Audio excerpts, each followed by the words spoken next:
Welcome to Sipping Reality with Jill and Megan. Guess what, everyone? Well, this is episode 11, which we are really excited to be in the double digits. But also, I have news. Jill pressed the play button again very confidently and was about to speak. Yeah, but I did it so much more confidently than normal. Normally, I'm just like, press the button. This time I was like, okay, ready, bam! Yeah. And it was the play button. It was the not the record button. She did it. She did it again. If I don't do it next time, we're going to celebrate. Oh my god, I almost spit out my tea. We're going to celebrate. Oh my gosh, should we really talk with tea? Maybe we should change our whole format. We might spit at each other. I would be surprised if one of these days we don't spray each other in the face. Like all over the computer and the microphone and each other. Oh my gosh. If she did that to me, I would take a big sip and spray it right back at her. I'd be like, what? Did you just do that to me? Oh my god. Yeah. So, we are talking today about our friendship. Yeah. And yeah, if you enjoy listening to us, don't forget to subscribe and like us, because that's going to help a lot. Yes. So we can keep going and share. get some better audio and all that good stuff that you guys will enjoy. Yeah. Also, we are going to be putting a spot on the homepage that shows a reading list. Sippingreality.com. It's going to show books that we are reading, books that we have read, and if that gains any traction outside of Jill and I of being our own little book club, we would eventually love to do book club with a group of people. We were talking about that the other day. Right now we're reading No Bad Parts by Richard C. Schwartz, PhD. And we got some issues with some stuff in it, but there's some genius stuff in it too. Yeah. So we read with an open mind and discerning mind, not with preconceived notions of our own internal beliefs. Yeah. And we help keep each other accountable in that, which is great. Yeah, but that's an episode for another time. That would be about that. Episode 12. Yeah. Maybe. We'll see. Yeah, we really want to talk about how our friendship came to the depth that it's at now. It kind of came to us just the realization of how amazing our friendship is. Well, we've talked about the overview of our friendship, right? Our beginnings and just how we met and how we've developed and changed over time with like this overarching view of it. Now we want to talk about how it actually transformed us. What was really different and unique about our friendship that has made true change and led us onto such a deeply healing path. Yeah. And I don't mean like onto a healing path like we decided to do this and this is a healing modality, but like how we got on this path to have some true internal healing for ourselves. Yeah. And walking it out together. Yeah, and I know we've probably covered snippets of it in other episodes. We really wanted to go in depth of like really how it built upon itself and the importance it has been to us, kind of just like relay that experience with everybody, because honestly I think it is the foundation. What we have found in each other is the foundation of love, of unconditional love, love without expectations. One that's able to be completely open and honest, which is very unique. And the uniqueness that we found in the beginning of our friendship that's led us here is that we both were people that didn't give up on people, and also were very introspective. We're both very introspective people. So we like to clearly psychoanalyze. I joke around with people all the time about how much I psychoanalyze, but also, excuse me, also... You psychoanalyze.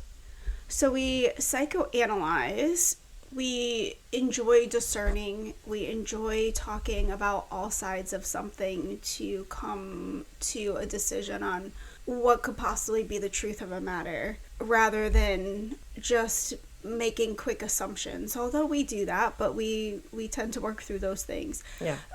But we also are the type of people to look at ourselves and say, hey, I think I did something wrong in this. I have a part in this. And actually, I would say that we're even people that have gone to the extreme of living our lives taking the blame for everything in our relationships, which is unhealthy. It's an unhealthy extreme. But because the two of us were both those type of people in general, when we came together and we would accuse each other, we would both sit back and say, oh wait, it is all my fault, and then we'd say to each other, no, it's not all your fault because this is my fault too. Somehow that brought us to this balance of saying, okay, you did this wrong, okay, I did this wrong, this is where our parts are, and now we can recognize these things in each other and these triggers in each other, and then we're very empathetic people, and we took that into consideration as we move forward in our friendship. And what that created was a trust and a safety where we have a physical safety with each other. Yep. As we've never created physical harm, we care for each other the best we can when we can. An emotional safety beyond anything we had experienced before with one another. Well, I think that's how we were able to be so vulnerable with each other, because we were used to people using things against us, using our reactions, using our feelings, using anytime we were vulnerable with someone. Our empathy, our ability to self-reflect against us, to turn it around on us. So when we came to each other, we were in that place. We were, my God, she's saying this, and it's because she judges me. It's because she's trying to hurt me. And I think it took some time for those walls to come down between the two of us, where it was like, wow, this person, no, actually she really cares about me, and she's not saying this to hurt me. So now I can hear her. Once we were able to trust that in each other, which took time, and it does take some discerning on a personal level, because not everybody is safe emotionally. Well, I'm a safe person in general. Yes. So, I would say, would you agree? Yeah. That anybody, we've been in lots and lots of groups together with other people, and anyone that came to me with anything, I might say something very honest back, but I would say I'm a safe emotionally person, but an emotionally safe person. But not everybody that's interacted with me has taken me as being an emotionally safe person. They did not discern that in me. Right. And in turn, a lot of people have walked away from me and my friendship with them. It's almost as if me being so open and vulnerable actually pushed them away, because it was so scary for them to engage in that and interact, which in turn was hurtful to me, and for a while made me feel like all that negative self-talk and all those voices in me were right. And look, Jill, see, it is all you. There's something wrong with you. And then I had Megan in these groups with me over the years, and she was this voice. I was like, no, Jill, you were very loving and kind to this woman, and she freaked, and that was nasty what she did to you, or vice versa. That happened a couple times with Megan, where somebody came back and was nasty, and I'd go back and read through the messages or re-listen to the videos, and as we'd send video messages or text messages, depending on the app that we would use for these different groups, I'd be like, wow, Megan, no, your message was very clear and very good and very loving, and this person came back mean. Yeah. Because we're the type of people to automatically go to, oh, it's my fault. It started to build this clarity and strength within us to say, oh wow, no, I am this person that I think I am. And sometimes, not extremely often, but sometimes we were coming from insecure place when we were trying to relay something to someone, to each other, to other people, and it didn't come off right. And we've been able to identify that in each other too, and because we've come to that place of trust that, you know, you have my best interest, and I firmly believe that. I can hear when you say, no, Megan, I'd like the way you portrayed that, like, was a little bit harsh, and we've been able, and me to you, I've been like, nah, that one was a little bit harsh, I think. Your perception of what she's saying isn't exactly accurate. Sometimes I would take what somebody was saying as being mean, even though it really wasn't. And Megan was a voice for me to be able to step back and reread it with clarity, with some clearness of mind and be like, oh yeah, no, she wasn't trying to be mean, or he, or whatever. And at the very beginning, when I would give you any kind of positive, like, not positive feedback, what's the constructive criticism, it was very hard for you in the beginning. Like, I would even be a little bit nervous, even though I didn't want to not be honest with you. I would be nervous to approach you and tell you the truth. I have a part inside me because when it hears criticism, you were like, there's something wrong with me, and it would trigger you so bad. There's no good in you at all. Like, it would send me to this extreme place, right? This part comes up and it just takes over. And that was scary for me because, you know, it doesn't feel emotionally safe. No. Like, I can't be honest. Yes. Yeah. Because if you did that with other people in your life, they would abuse you for it. And it triggered me. So it was like, I triggered you by being honest, and you would go inward saying something's wrong with me, and I would go inward saying, oh my gosh, I can't trust this person with my honesty. Yes. Yeah. And the difference is, that happens in all relationships, but the difference is that we didn't walk away from that. Yes, we had to walk through that. We walked through that together, and we've said this before, but we have literally spent morning to night 3 days in a row at times just in text battles, back and forth. The difference is we didn't say, oh my gosh, you did this, you're toxic, and just run. Yeah. And we also didn't say, yes, this is all your fault, and abuse the other person to making them feel like it was them and take over some place of abusive control over the other person. Instead, we both together stayed in it, taking responsibility for our parts, looking at it wholly and truthfully, caring for each other within it, being empathetic, and walked through it to get to the other side. Didn't go to either of those extremes of it's all my fault or it's all your fault. I remember finally coming to a place where we would get triggered like this, and I would sit and say, no, this woman really loves me. I know that there isn't anything in her that would say this to hurt me. And I fully believe that at some point in our friendship. And that after walking through triggering each other like that in the beginning, there was that turning point where it was like, now I knew from this point forward that this person is safe for me to be honest with. And we did come to another place though, like a shift where, you know, things changed for us when we started, you know, when we filed divorce, and things were changing in us after coming out of a pretty extreme religious bout. Religious bout. We'll have to explain more how that went down, but we talked about it in our beginnings, but that would be an interesting not topic to get deeply into. We should. I think that would be a good episode. We did admit we wore head coverings and things on here. We did. But like, there was a point after that I was super scared to talk to her about the changes in me. I ignored her. We barely spoke.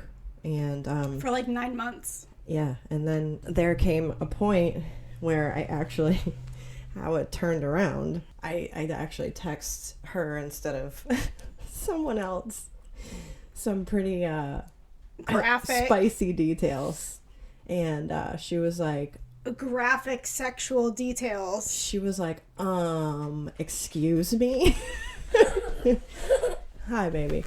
She has her 3-year-old home today, sick. But she was like, excuse me? And I was like, I was sitting there on the couch with my mom at my parents' house, and I was like, oh my God, Mom. She was like, what? I'm like, I just texted Jill instead of someone else. And she was like, oh no. Oh God. And I was so sick to my stomach. It changed us after that. I had a fear of losing her, but I was in reality actually losing her out of that fear. Well, also from my end of things, I have had a lot of people walk out of my life because they've done bad things to me, and instead of talking to me and being honest with me, they've walked away from me, and I didn't know that they walked away from me because of what they were doing. I just made the automatic assumption that they were walking away from me because there was something wrong with me. It's very interesting. I ran into a woman that I went to college with just this weekend at my oldest son's basketball game, and it was so awesome to see her. And on Facebook, I follow all these women, really good friends from college, people that meant a lot to me, that I still think about, and they're all still mostly friends and still get together and still hang out. They still have those connections, and I'm not connected to any of them. And part of that happened when there was this woman who was, I was in a sorority, and she was in the sorority also, and she slept with my boyfriend, and she stopped talking to me, and she made me feel very uncomfortable because I didn't know what was going on. I just knew that she was not wanting to talk to me. And so I'd walk into the room and everybody would know what happened except me, and I thought it was because they didn't want me there.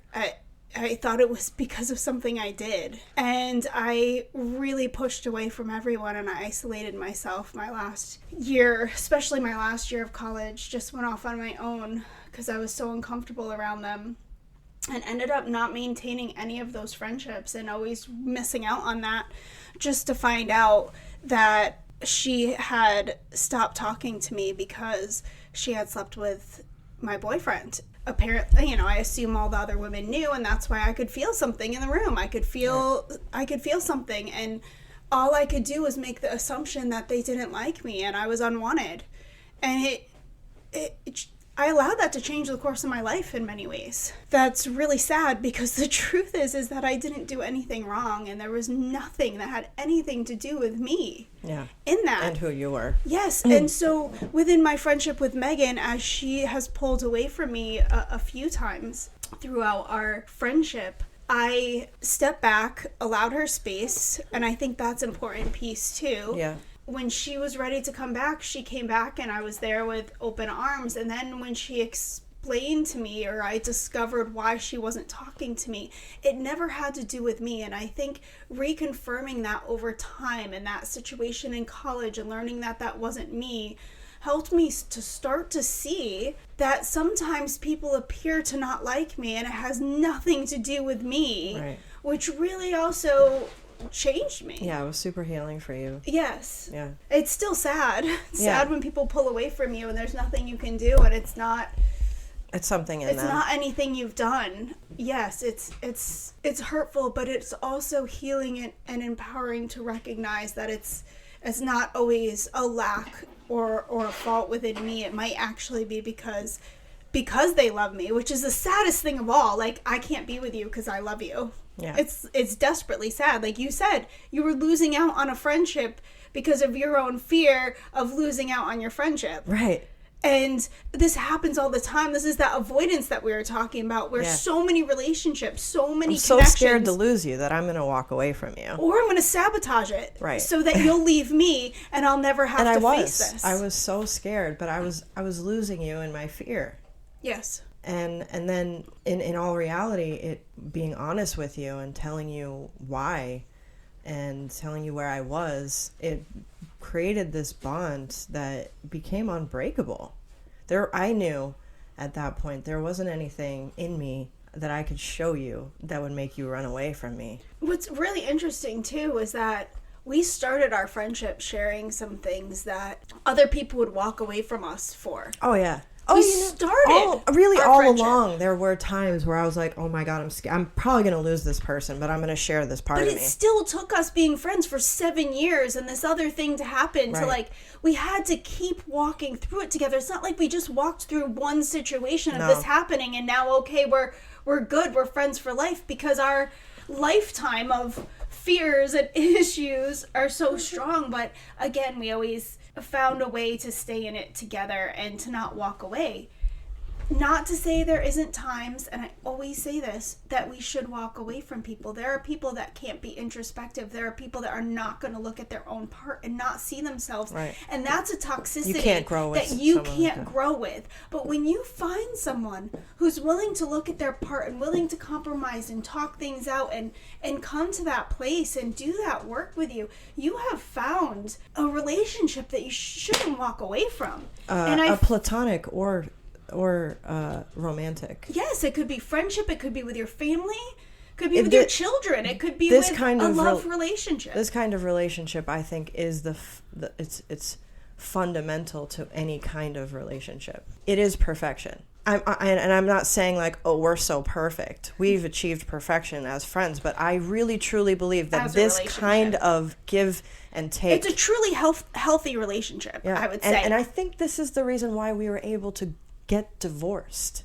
because we showed each other what it really truly means to love and be loved. Yeah. It helped bring clarity to our other relationships in our life.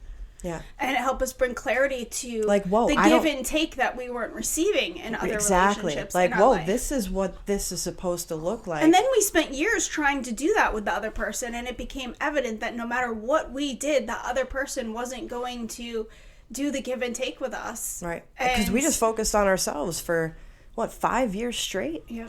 We're like, whether this person's going to change or not, I'm going to do my part. Yep. And with our friendship and showing each other that kind of love, that kind of unconditional love, that give and take, plus just doing our part and not having any expectation on that other person to change, that it changed us. It gave us the strength to see what was actually really truly healthy and what was not. It gave us this backdrop that we never had our entire lives.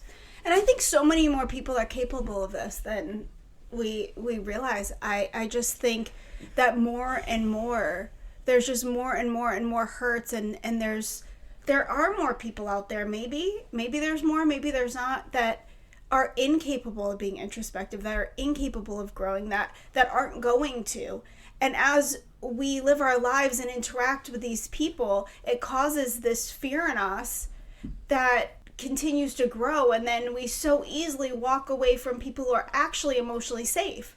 I had a situation last spring where I said one thing and somebody just walked away from me without even a conversation about it. I was like, oh wow, I could see where what I said, it wasn't the best thing for me to say in that, but I totally would have talk that out, and I would have very quickly recognized, oh gosh, I could see how that would hurt you, or I could see how that would make you feel this way. I am so sorry. And didn't even give me the opportunity to show that person how thoughtful and empathetic and understanding and self-reflective I am. And I think that they took it as me being toxic, when true toxicity isn't making mistakes in relationships. Yeah. Somebody could look at me and Megan's relationship and have seen the ups and downs and the ebbs and flows, and times where we haven't talked and times where we talk all day, and say, oh wow, that looks really toxic from an outside perspective.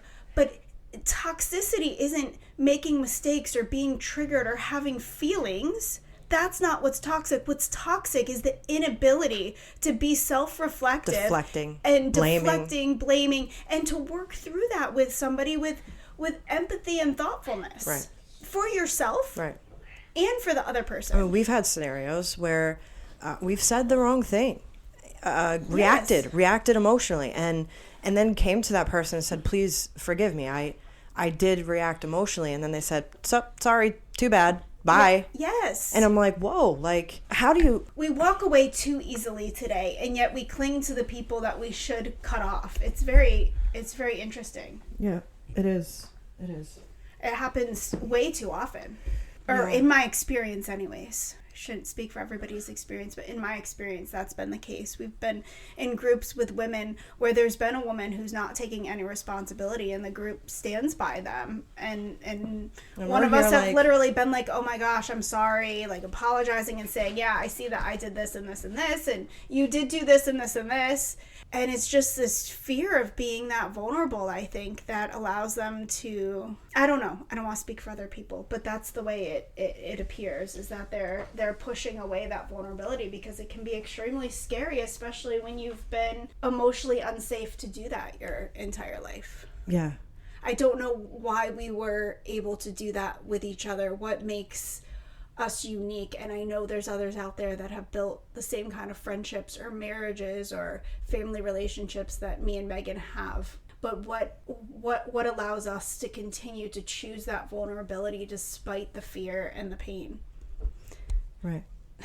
She just moved the mic very slowly in front of my mouth. Yeah, no, it makes me sad sometimes because although I cherish our friendship so much, I would love to have a partner like us, like Yes. a romantic partner that has the ability to do this. Because And we are capable and we but know I- we are. It's sad that nobody will come and join us in that. But I've met people that are like halfway there. They like don't deflect and blame necessarily. They see it, but they're so afraid. They're so afraid and just Walk away. Walk away.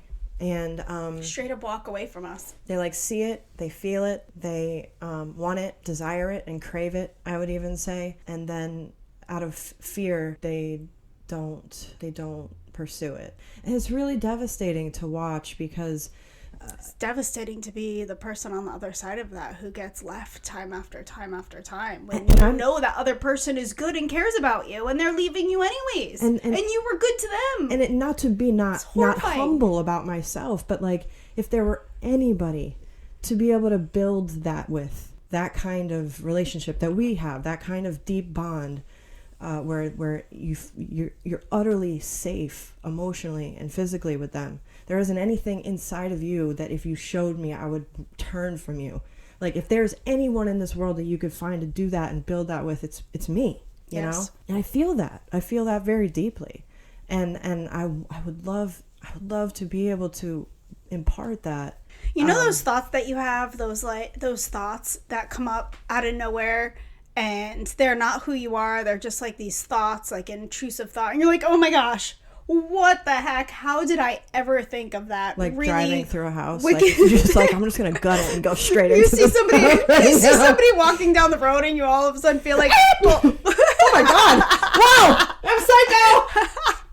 Yeah. Like, and you're like, whoa, that's so wicked. Where'd that come from? Yeah. But there's no thought that I could possibly have that I have not shared with Megan. And I have shared with her the most wicked of all thoughts that have popped into my head.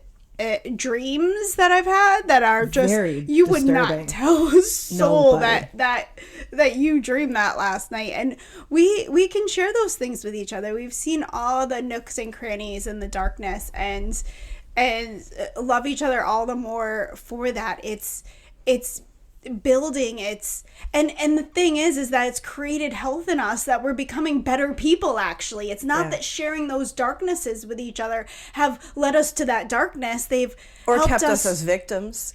Because we hold each other accountable to not being victims in life too. You're like, you're being a victim right now. Yeah. You like literally want to be a victim right now. What are you doing? Yeah. Yes. And we're like, shit. Yes. You're right. I'm doing that. I am. Yes, but we're so safe now. It feels to be so able to good.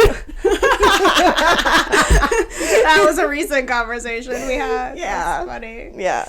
Oh my God. We do that. That there are safe people out there, and I dare say that we're them. I do. And because we were able to somehow get to a certain point together, it just kept going. And I love you so much. I love you too. And I love this. And I hope that, I mean, if we could even help like one person, this will all be worth it. It's already worth it because it's changing me. Yes. Yeah. And me. I didn't mean like, yes, it's changing. No, yes, it's changing you. This is so good for job, you. Megan. Oh, Megan. Look at me. I'm all good over here, but you're growing. Oh my God. Oh yeah, I'm already there. I've arrived. But yeah, you definitely. yeah, never will No, we have never will I've a lot of arrived. growth to be had still. We do. Always. But it's not some burdensome healing journey. It's just a joy. It's just going out and living life and remaining vulnerable and introspective and allowing that to create a more joyful life as we continue on and living more the life that we knew we were always meant to live or always could have lived. And instead of regretting that we didn't live this way for the last 20 years, instead just taking joy in the fact that we get to live this way the next from 20 this years. moment on. Yes. Yeah. Maybe longer. Yeah. I'll live more than 20 years. Yeah. How old am I? I'm 36. Yeah. You're young Okay. compared to me. No, you're only 10 years older than me. Yes, it's almost my birthday. I will be 45 soon. Oh my god. I know. It's okay. Yeah. I'll make it through. I'm excited to go do something for your birthday. I might live to 90. I might have only lived half my life. I'm a pretty healthy person. 110. I could. Absolutely I could still be young in my prime. I feel some days like I'm still in my prime. I do have a 3-year-old, so that helps me feel very young sometimes. Yeah. Although it also helps me feel very old sometimes because it's exhausting. It is exhausting.